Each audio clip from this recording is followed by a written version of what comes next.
Hello everyone, welcome. 5 minutes of faith and fitness. Today we're going to get into God's Word. We're going to see how we can get fit physically and spiritually to serve not self, but to serve others. Let's jump in. We're going to talk about trials. Have you ever had a trial in your life? That's a silly question. We all are going to face trials. If you haven't, you're a superstar.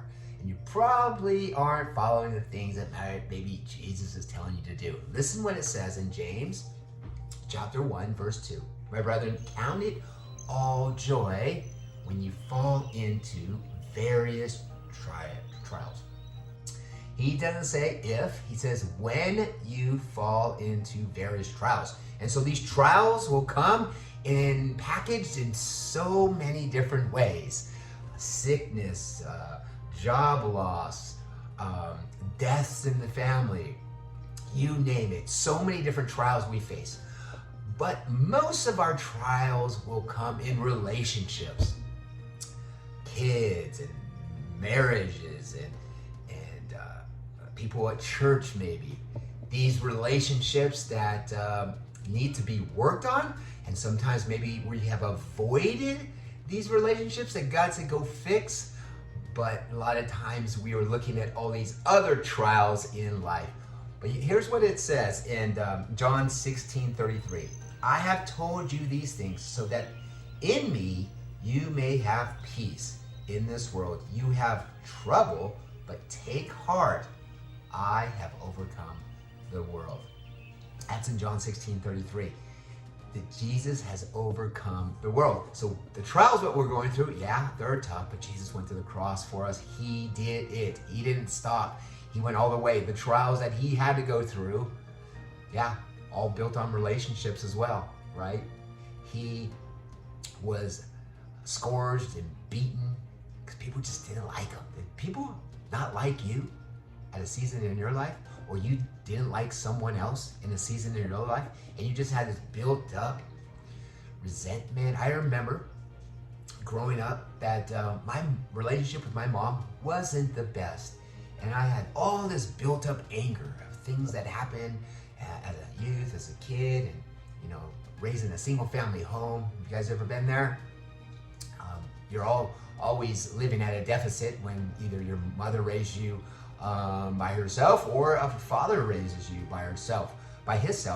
But I had this whole built up, and it wasn't until yet later in my years, adult years, that I was able to reconcile that relationship and brought so much peace and so much weight lifted off of me.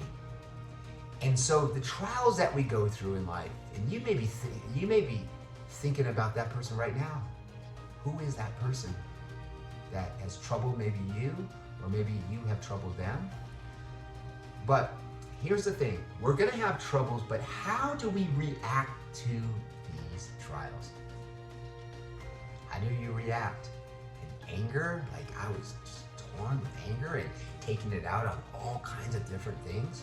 Or do you continue to show joy? Do you share joy in your trial so others get to see this beautiful testimony of Jesus inside of what you do? That's tough, right? Who's going to share joy when they're going through this heartache or this trial? But look, the action of how you respond to the trial is everything. Is everything. So when you are going through that trial, know that Jesus has overcome the world. He has went through the most difficult trial, taking yours and my sin to the cross so that we may have life. Have joy. Have a smile. Smile today because people need you to share your love with them. And the love that Jesus has shown through you onto them. So smile today. Be that uncommon human. Don't be common. Don't be just like the regulars. Be set apart, because that's what God has called us to do. Go show joy in that trial that you're in today. God bless.